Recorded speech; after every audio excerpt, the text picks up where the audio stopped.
지금 요단강 동편에 진을 쳤습니다. 그들의 앞에는 요단 강물이 도도하게 흐르고 있습니다. 그리고 그 강 너머에는 그들이 아직까지 가보지 못한 미지의 땅이 펼쳐져 있습니다. 지난 40년 동안 광야를 유랑하며 오매불망 꿈꾸던 바로 그 땅입니다. 약속의 땅입니다. 하나님께서 그들과 그들의 자손들이 대대로 살아가도록 허락하신 약속의 땅입니다.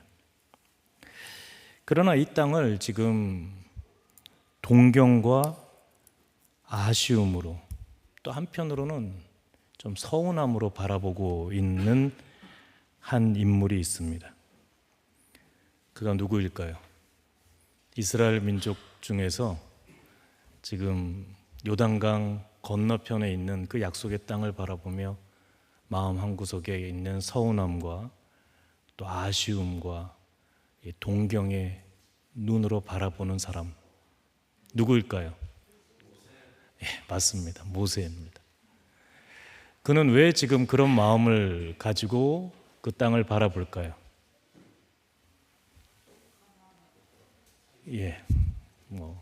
지금 여러분들이 답을 얘기하셨습니다.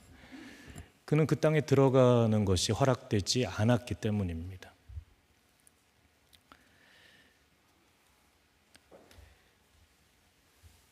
그리고 이제 이 땅에서의 그의 날도 얼마 남지 않았습니다. 그래서 모세는 이스라엘 백성들을 모읍니다. 그 모압 평지에 모읍니다. 이 이스라엘 백성들, 소위 출애굽 2세대라고 불리는 이들입니다. 무슨 얘기냐? 모세와 여호수아와 갈렙을 제외하고는 지금 이 이스라엘 민족은 성인으로서 이집트의 노예 생활을 경험해 본 적이 없는 이들이기 때문입니다. 그러니까 아주 어렸을 때 이집트에 잠깐 살았거나 아니면 광야에서 새롭게 태어난 이들이기 때문입니다. 성인으로서 이집트의 그 혹독한 노예 생활을 경험했던 사람들은 앞서 언급한 이 세 사람을 제외하고는 다 광야의 먼지로 바뀌었습니다. 즉 이들은 고생스럽지만 힘들지만 그래도 하나님의 인도하심과 보살피심 안에서 자유롭게 살았습니다. 광야에서 말이죠. 한 번도 그 누군가의 그 어떤 세력의 노예나 포로가 된 적이 없던 이들입니다. 그러다 보니 그들은 그 앞 세대를 통해서 이 노예 생활, 자유가 상실된 그 노예 생활의 그 가혹하고 처참한 현실에 대해서 들었긴 들었지만 그러나 실감을 하지는 못하고 있었을 것입니다. 정말 하나님을 떠나서 하나님의 백성으로서 누리는 이 자유함이 상실되고 누군가의 또는 그 무엇인가의 노예로 살아가는 그 삶의 비참함을 그들은 모르고 있었다는 것입니다. 그러나 하나님을 떠나서 살고자 하는, 오히려 하나님으로부터 벗어나고자 하는 인간의 근본적인 죄된 성향은 이 이스라엘 민족에게도 마찬가지로 도사리고 있었습니다. 그 대표적인 예를 우리는 민수기 25장에서 이미 찾아볼 수 있습니다. 그러니까 우리가 지금 신명기를 보고 있잖아요. 근데 그 앞에 민수기 25장에 보면 이 시딤이라는 곳에 이스라엘 민족이 머물렀을 때 그들은 이 주변에 있는 이 모압 사람들과 어울리게 됩니다. 그 모압의 여인들과 이스라엘의 일부 남정네들이 서로 어울리게 됩니다. 그러면서 어떤 일이 벌어졌느냐? 자연스럽게 그 모압의 사람들이 모압에 있는 그 우상들을 이들이 우상들에게 가서 절하는 일이 벌어지게 됩니다. 바로 그것이 이 이스라엘 민족 하나님의 백성으로서 태어나서 살아왔던 이 이스라엘 민족임에도 불구하고 그들 안에 있는 도사리고 있는 죄된 성향, 하나님을 틈만 나면 배신하고 떠나려고 하는 이 죄된 성향을 보여주는 예라고 할 수 있습니다. 그러다 보니 이 모세가 얼마나 걱정이 많이 있겠습니까? 민족의 지도자로서 그 누구보다도 이 이스라엘 백성들의 그 영적 현실들을 잘 아는 사람입니다. 동고동락하며 오히려 키우다시피 해서 함께 살아왔던 모세 아닙니까? 그러니 이들이 이제 가나안 땅에 들어가면, 요단강을 건너 가나안 땅에 들어가면 아무리 그곳이 하나님께서 허락하신 약속의 땅이라 할지라도 그곳에 있는 강력한 원주민들을 만나고 또 그들의 그 가득한 우상들을 경험하다 보면 어느새 또 이집트에서 그 앞세대가 노예 생활을 했던 것처럼 노예가 되는 것이 아닌가, 그렇게 돼버리면 어떡하나 하는 염려를 모세가 하게 되었습니다. 그래서 그 모압 형제의 이스라엘 백성들을 모아놓고 모세는 이스라엘 백성들에게 다시 한번 하나님과의 약속을 상기시키는 연설을 하게 됩니다. 그게 바로 우리가 지금 보고 있는 이 신명기입니다. 그리고 이 연설, 이 설교를 마치고 얼마 안 가 모세는 이제 죽게 되죠. 그러니 어찌 보면 유언과도 같은, 정말 마지막 있는 힘을 다 짜내서 자기가 가지고 있는 그 이스라엘 백성들을 향한 그 애끓는 사랑의 마음으로, 부모 같은 그 걱정과 염려가 담긴 그 마음으로 한 설교가 바로 이 신명기다라고 할 수 있습니다. 그리고 이 신명기의 주제는 앞서 언급한 것처럼 하나님께서 시내산에서 출애굽한 이스라엘 백성들과 맺은 그 약속의 내용을 다시 한번 기억하게 만드는 것입니다. 그럼 그 약속의 내용이 어디에 있는가? 출애굽기 19장 이하부터 그 내용들이 나옵니다. 출애굽한 이스라엘 백성들이 하나님의 산 시내산에 가서 이제 하나님과 만나게 됩니다. 하나님께서 이집트에서 노예 생활을 하던 이스라엘 민족을 해방시켜 주시고 이곳에까지 인도하셔서 이제 그들과 맺는 이 약속, 이것이 바로 소위 말하는 시내산 언약인 것이죠. 그런데 여러분 한번 생각해 보시죠. 약속 또는 이것을 계약이라는 말로도 바꾸어서 표현할 수 있습니다. 하나님께서 지금 특별히 이스라엘 민족을 선택하셔서 그들과 지금 약속을 맺으십니다. 계약을 맺으십니다.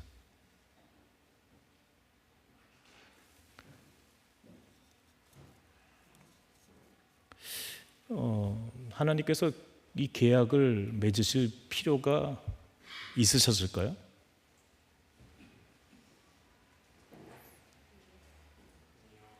하나님, 그 정답, 그 답을 기다리고 있었습니다. 여러분, 약속을 한번 생각해 보시죠. 약속은 무엇입니까? 약속이라는 뜻 자체가 갖는 건 뭐냐면 그것 안에 나 자신을 묶어두는 것입니다.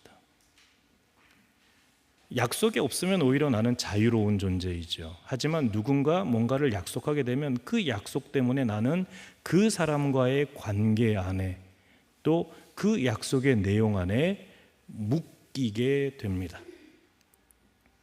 사람과 사람 간의 그런 그 계약이나 약속의 관계를 생각하면 우리가 쉽게 생각해 볼 수 있습니다. 그리고 그 가운데서도 누가 더 힘을 가지고, 누가 더 유리하고, 누가 더 힘을 적게 가지고 불리한가, 누가 더 그 약속에 있어서 좀 더 주도적인가, 수동적인가, 이제 그런 그 역학관계를 우리는 생각해 볼 수 있습니다. 그러니까 힘의 논리가 작용을 하고 그 가운데 그 그 힘으로 인해서 장악되거나 그 힘을 행사하는 그 관계들, 그런 현실들이 벌어지는 것이죠. 그러나 하나님은 본질적으로 어떤 분이십니까? 하나님은 자유로우신 분입니다. 하나님을 설명하는 그 속성 중에 우리가 초월성이라는 것을 든다면 그것은 그 어떤 현실 속에서도, 어떤 힘 안에서도, 어떤 상황 속에서도 결코 묶이지 않는, 종속되지 않는 자유로움을 의미한다 할 수 있습니다. 약속이 갖고 있는 그 구속력으로부터 하나님은 자유로우실 수밖에 없는, 또 자유로우셔야만 하는 분이다라는 것이죠. 그러나 오늘 우리가 보면 하나님께서는 지금 친히 스스로 먼저 이스라엘 백성들을 그 시내산까지 인도하시고 거기서 약속을 하십니다. 그리고 그 약속 가운데 하나님께서는 이스라엘 백성들과 관계를 맺으십니다. 그 관계의 내용이 우리가 출애굽기 19장을 보면, 오늘 본문에 있는 내용이 바로 이 본문에서 유래되기 때문에 출애굽기 19장에 보면 나와 있습니다. 같이 오늘 본문의 내용과 서로 연결시켜서 보면 좋을 것 같습니다. 출애굽기 19장 5절 6절 말씀을 제가 읽겠습니다. 이제 너희가 정말로 나의 말을 듣고 내가 세워준 언약을 지키면 너희는 모든 민족 가운데서 나의 보물이 될 것이다. 온 세상이 다 나의 것이다. 그러므로 너희는 내가 선택한 백성이 되고 너희의 나라는 나를 섬기는 제사장 나라가 되고 너희는 거룩한 민족이 될 것이다. 여기서 이 선택이라는 단어가 등장을 합니다. 선택은 때때로 매우 수수께끼 같은 단어입니다. 너무 수수께끼 같아서 신비롭기까지 합니다. 왜냐하면 우리는 무엇인가를 선택할 때 그 이유를 다 될 수 없을 때가 있기 때문입니다. 뭐 짜장면을 먹을까 짬뽕을 먹을까 선택하는 것도 쉽지 않죠. 근데 왜 그걸 선택했어요? 라고 만약 묻는다면 나름대로의 이유는 있겠지만 다 설명이 가능하십니까? 근데 특별히 이것을 만약 사랑의 관계까지 대입해 보면 이것은 정말 미궁에 빠진다고 해야 될까요? 그 이유를 알지 못할 때가 너무나도 많습니다. 누군가를 사랑 안에서, 그리고 사랑하기 위해서 선택할 때 그 선택의 근거를 우리는 다 될 수 있는가? 지금 부부가 이렇게 옆에 앉아 있는 사람은 여기 눈에 보이는데 한번 물어보고 싶은데 왜 서로를 선택했는가? 예. 뭐라고 설명은 할 수 있겠죠. 그러나 그 설명 안에 다 담아낼 수 없는 것이 선택의 신비입니다. 때때로 그런 살다 보면 그런 생각이 들 때도 있지 않습니까? 도대체 내가 왜 이 사람하고 살까? 내가 왜 이 사람을 선택했을까? 오히려 더 삶이 길어지면 길어질수록 더 그런 질문이 드는 경우가 있지 않습니까? 저만 그런가요? 아니 물론 여러분 오해하지 마십시오. 저는 만 가지 근거를 댈 수 있습니다. 그렇지만 이 사랑이라는 그 관계까지 들어가 보면 선택은 정말 신비한 개념입니다. 왜 하나님께서 이스라엘 민족을 선택하셨을까? 궁금하죠. 나중에 하나님 만나면 꼭 물어보고 싶어요. 왜 배달의 민족을 선택하지 않으셨습니까? 왜 한민족을 선택하지 않으셨습니까? 라고 물을 수 있죠. 아무튼 이 질문도 바로 그런 맥락입니다. 그러니까 하나님께서 왜 이스라엘 민족을 선택하셨을까는 인류의 수수께끼로 남아 있는 것입니다. 우리가 아무리 지금 머리를 굴려봤자 우리 인간의 삶 속에서도 선택을 해명하지 못하는데 어떻게 신의 뜻을 우리가 알 수 있겠습니까? 다만 오늘 신명기 7장을 보면 이 선택이라는 것과 관련해서 매우 흥미로운 것을 우리가 발견할 수 있습니다. 신명기 7장 7절에 보면 주님께서 당신들을 사랑하시고 택하신 것은 당신들이 다른 민족들보다 수가 더 많아서가 아닙니다. 오히려 당신들은 모든 민족 가운데서 수가 가장 적은 민족이었습니다 라고 말하고 있습니다. 무슨 얘기냐?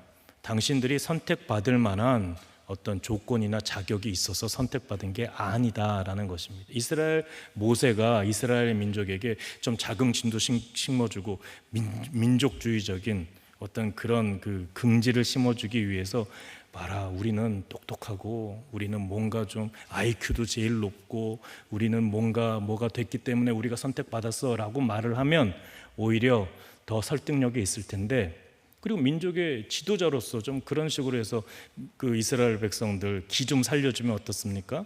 그러나 오히려 지금 기를 팍팍 죽이는 얘기를 하고 있거든요. 당신들이 똑똑해서, 당신들이 잘나서, 당신들이 뭔가 큰 민족이라서 가능성이 있어서 하나님이 그거 보시고 얘를 선택하면 일 잘하겠구나, 얘를 선택하면 뭐가 있겠구나 해서 선택한 게 아니다 라는 이야기를 지금 하고 있는 것이죠. 오히려 당신들은 모든 민족들 중에 가장 적은 민족입니다. 모든 민족들 중에 가장 보잘것이 없는 존재입니다. 다시 말하면 선택받을 자격이나 조건이 있어서 선택받은 게 아니다라는 것입니다. 그러나 그럼에도 불구하고 하나님께서 이스라엘 민족을 선택하신 이유,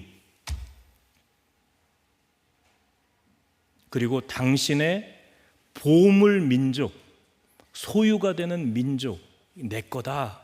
오늘 이사야서 43장에서 이사야 예언자를 통해 너는 내 것이다 라고 하신 것처럼 그렇게 삼으신 그 근거는 오늘 성경의 맥락에서 보면 딱 하나밖에 없습니다. 그게 뭐냐면 바로 사랑입니다. 그 사랑 안에서 하나님께서는 이스라엘 민족을 택하신 것이죠. 그러니까 사랑의 선택은 사랑이 수수께끼이고 신비인 것처럼 그 선택도 역시 마찬가지라는 것입니다. 사랑이죠. 왜 저 사람이 나를 사랑할까? 나는 왜 저 사람을 사랑할까? 라는 질문하고도 똑같이 차원은 다르겠지만 우리가 연결해서 생각해 볼 수 있을 것 같습니다. 그리고 그 사랑이 하나님을 어떻게 만드셨냐면 이 계약 가운데로 자신을 내어 던지게 만드셨다는 것입니다. 이게 굉장히 중요한 거예요. 제가 내어 던졌다라는 표현을 쓰는 이유는 바로 하나님께서 그 약속, 그 계약 안에 스스로를 제한시키시는 이 일을 감행하고 계시기 때문입니다. 초월하셔야 되는 분이, 절대적으로 자유로우셔야 하는 분이 오히려 너무 자유로워서 어떤 인간의 상황에 대해서, 어떤 민족에 대해서, 어떤 한 사람 한 사람에 대해서 감정적인 동요가 아예 없으셔야 하는 분이, 아예 감정조차가 없어야 되는 그 존재가 성경에서는 너무나도 희한하게, 때로는 너무나도 이해가 되지 않게, 또 어떤 철학적인 관점에서 보면 오히려 어리석게 감정을 가지고, 그 사랑이 나는 감정을 가지고 그 어떤 특정한 대상을 향해 자신을 내어 던지고 있는 것입니다. 그게 뭐냐? 그게 바로 언약이라는 거예요.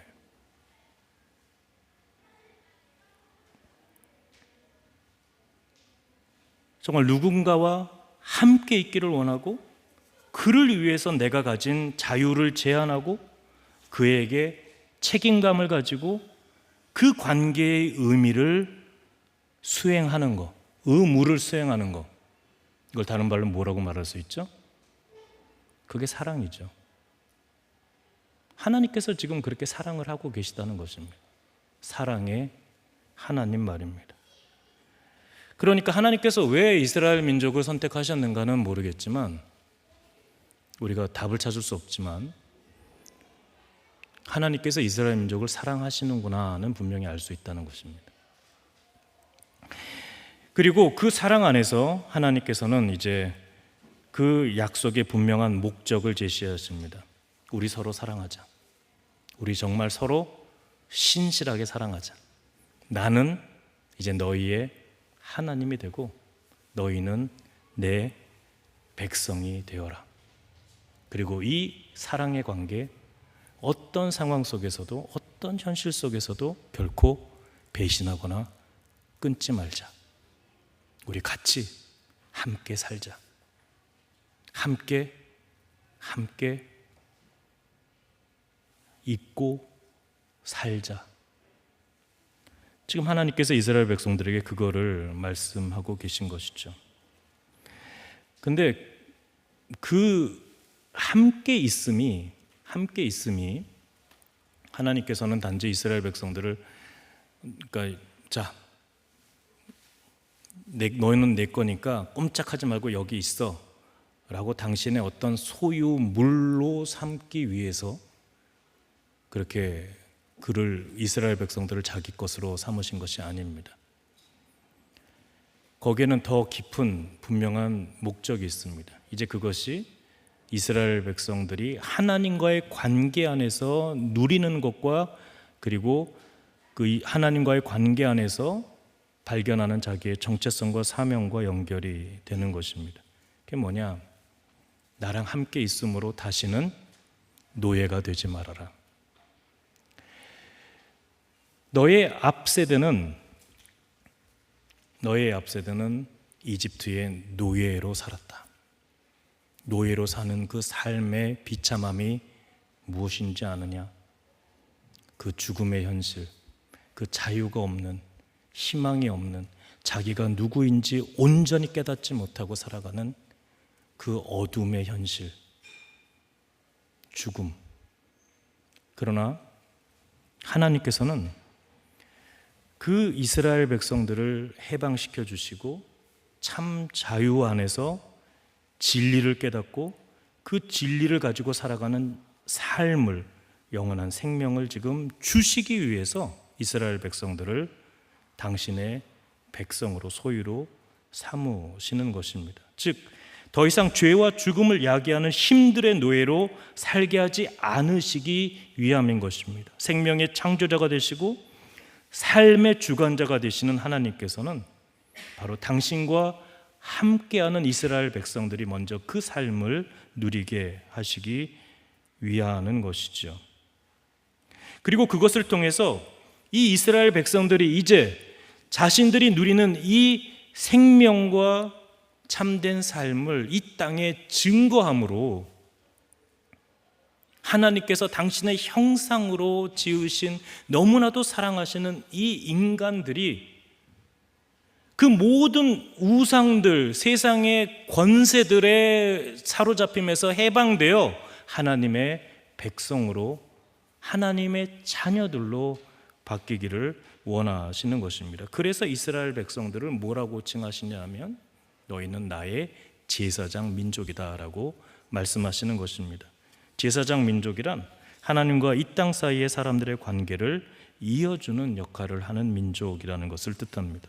즉 이 땅에서 하나님이 베푸시는 그 은혜와 복의 통로로 살아간다는 것을 의미하죠. 하나님께서는 이스라엘 민족을 통해서 그들만, 배타적으로 오직 그들만 구원하시고 당신의 소유로 삼으려고 하셨던 것이 아니라 그들을 통해서 이 땅의 모든 민족들이 하나님의 구원과 자유, 그 생명의 복을 누리게 되기를 원하셨던 것입니다. 그러나 얼마나 안타깝게도 인류의 역사 속에서 그것은 현실로 이루어지지 않았습니다. 그러자 인간들은 계속해서 하나님의 백성으로 살아가기보다는 세상의 종교적인, 정치적인 우상들의 노예로 살아왔습니다. 우리 인간들은 하나님과의 약속을 계속해서 잊어버리고 파기하고 살아가고 있었던 것입니다. 그러나 인간을 사랑하시는, 그리고 그 인간을 결코 포기하지 않기 위해서 약속하시고 그 약속 가운데 자기를 사랑으로 메어 놓으신 하나님께서는 그 약속이 실현될 때까지 끝까지 활동하셨습니다. 오늘 본문이 바로 그것을 분명하게 말해줍니다. 우리 신명기 7장 9절 말씀을 같이 한번, 좀 긴 말씀이지만 같이 한번 좀 읽어볼까요? 시작. 그러므로 당신들은 주 당신들의 하나님이 참 하나님이시며 신실하신 하나님이심을 알아야 합니다. 주님을 사랑하고 주님의 계명을 지키는 사람에게는 천대에 이르기까지 그의 언약을 지키시며 또 한결같은 사랑을 베푸시는 신실한 하나님이심을 알아야 합니다. 우리가 자꾸 하나님을 잊어버리고 무시하고 살아가는데 이제 이스라엘 백성들이 그렇게 될까봐 지금 모세도 너무나 걱정스러워서 다시 한번 확인시켜 주는 게 하나님을 알아야 된다. 하나님을 잊지 않고 기억하고 알아야 된다. 그렇게 말을 하면서 뭐라고 말을 하냐면 하나님은 신실하신 하나님이시다. 신실하시다는 것은 믿을 만한 하나님, 한 번 약속하신 거는 결코 잊어버리거나 무시하거나 파기하지 아니하시고 꼭 지키시는 하나님이라는 뜻입니다. 우리가 아멘이라는 말이 근본적으로 이 단어에서 나온 것인데요. 꼭 진정으로 이루시는, 하나님께서 한번 약속하시고 뜻하신 거는 반드시 이루시는 그런 하나님이시라는 것이죠. 그리고 그 하나님께서는 그 약속을 천대에 이르기까지 이루어 가시는데, 지키시는데, 여러분 한번 천대라는 걸 한번 생각해 보죠. 그냥 물론 당시에 이제 이 세대에 대한 개념이 우리랑 조금 달랐을 수는 있지만, 그래도 보통 우리가 한 세대를 30년이라고 생각하면 천대면 몇 년입니까? 3만 년이죠. 지금 소위 말해서 호모 사피엔스가 등장해 가지고, 또는 인류의 그 기록의 역사가 세워진 것도 불과 4, 5천 년 정도, 좀 더 그 정도 6천 년 정도밖에 되지 않습니다. 정확한 게 잘 모르겠습니다만 몇천 년밖에 되지 않아요. 여러분 지금 말하는 만약에 3만 년이라는 게 산술적으로 그냥 그렇다고 규정을 한다 할지라도 이것은 인류 역사 전체를 관통하는 그런 시간이라고 해도 과언이 아닌 긴 시간입니다. 결국 무슨 얘기입니까? 딱 그냥 천대까지만 지키겠다라는 뜻입니까? 인간에 대한 하나님의 이 사랑의 관심과 약속은 결코 끊이지 않는다는 것입니다. 인류의 세대 가운데 말이죠. 그리고 그 다음에 나오는 단어가 굉장히 중요합니다. 여기 보면 하나님이 지키시는 게 바로 여기서는 지금 우리가 좀 이렇게 분리되어 나왔지만 언약이라는 단어와 사랑이라는 단어는 지금 같은 맥락에서 지금 사용되고 있습니다. 하나님은 언약을 지키시고, 그 언약을 지키신다는 건 결국 무슨 뜻이냐면 우리를 향한 하나님의 사랑을 꼭 지키신다는 것입니다. 사랑을 하셨다가 뒤집고 미워하고 포기하신다는 게 아닙니다. 우리를 향한 사랑, 그 사랑을 결코 포기하지 않으신다는 것입니다. 그 우리는 누구입니까?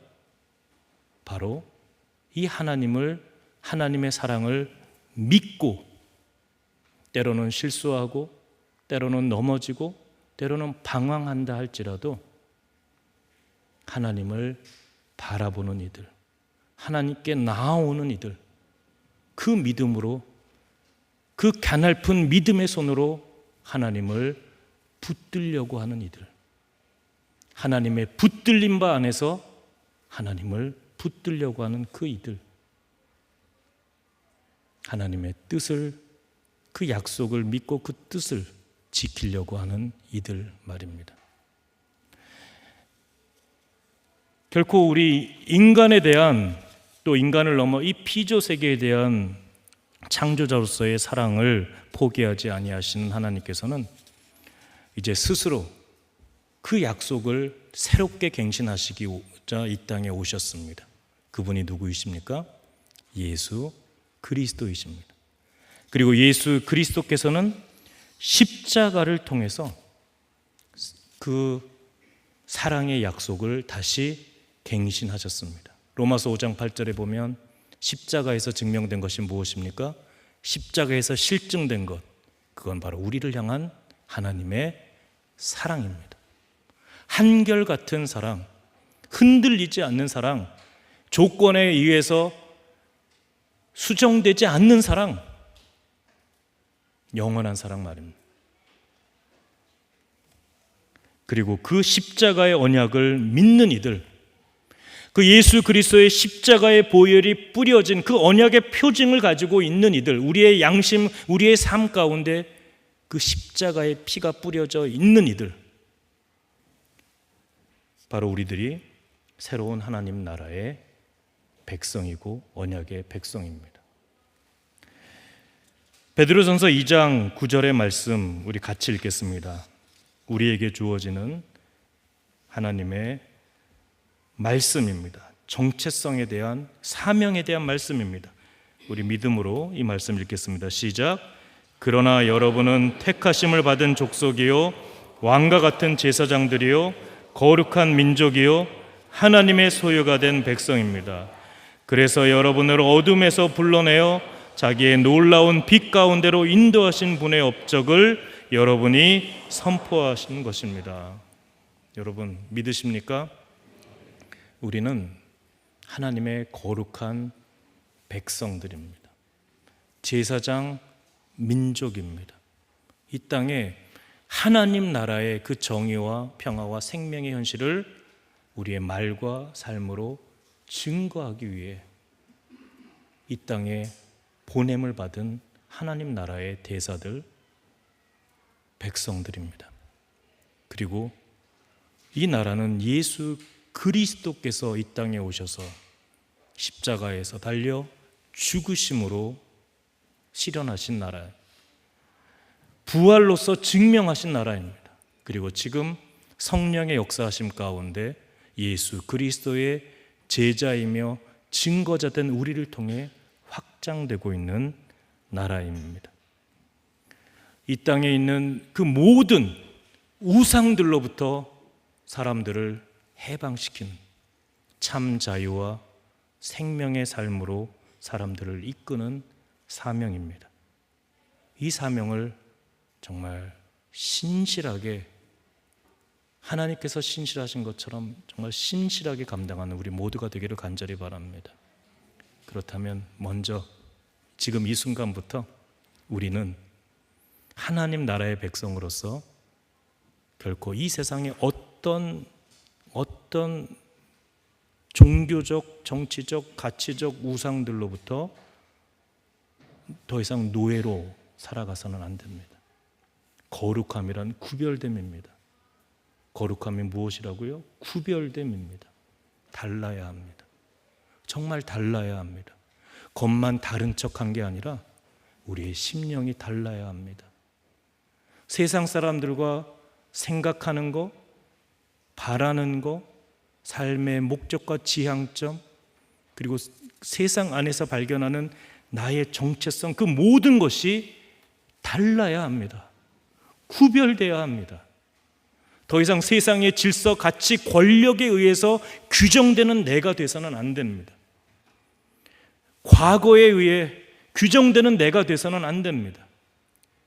하나님께서, 날마다 모든 것을 새롭게 하시는 하나님께서 성령의 역사하심 가운데 내 안에 거하시는 예수 그리스도를 통하여 이루시는 그 창조된 존재, 새로운 피조물로서 우리는 살아가야 합니다. 정말 그렇게 살아가는 우리 모두가 되기를 바랍니다. 이 교회야말로 우리가 하나님 나라랑 동일시할 수는 없겠지만 정말 어느 순간만큼은 정말 하나님 나라가 여기 있구나를 우리가 경험하게 되기를 바랍니다. 하나님의 영광, 하나님의 주권과 통치가 가득한 그 현실 말이죠. 세상의 그 권력, 질서에 질식하고 짓눌려 있던 사람들이 와서 참된 해방감을 누릴 수 있는, 숨 쉴 수 있는 그런 곳 말이죠. 과거의 아픔, 상처, 죄책감, 죄의식, 그 모든 것으로부터 해방되어 값싼 해방이 아니라 용서받은 죄인으로서, 그러나 새롭게 하나님의 자녀된 자로서 살아갈 수 있는 그 삶이 펼쳐지는 이 공동체. 그래서 그렇게 이 땅에 하나님 나라의 그 현실을 드러내고 증거하는 우리 모두가 되기를 간절히 기원합니다. 우리 함께 기도하겠습니다. 사랑의 하나님, 참으로 저희의 마음 가운데 왜 이리 불신과 의심, 좌절과 절망, 죄책감과 그리고 상처들이 깊이 있는지 모릅니다. 하나님께서 저희를 예수 그리스도의 그 십자가의 보혈로 해방시켜 주시고 자유케 하셨사온데 아직도 이 세상 우상들의 힘에 굴복당하고 사로잡혀 사는 경우들이 얼마나 많은지요. 그리고 이 공동체 안에 세상의 가치 질서, 세상의 생각들, 또 나 자신의 고집과 교만들이 하나님 나라의 그 자유함과 정의와 평화와 그 기쁨을 가리는 경우가 얼마나 많이 있는지요. 그러나 오늘 하나님께서 저희에게 주시는 이 말씀 다시 한번 믿음으로 받아들입니다. 저희는 하나님의 거룩한 백성이요 왕같은 제사장 민족입니다. 아멘. 하나님 바로 그렇게 살기를 원합니다. 성령 하나님의 지혜와 능력으로 인도하심을 따라 이 땅에서 참으로 참된 정체성, 하나님의 자녀와 하나님의 백성된 정체성을 가지고 주어진 그 거룩한 사명을 신실하게 감당하는 저희 한 사람 한 사람, 그리고 이 독일 남부지방 한인교회 되게 하여 주시옵소서.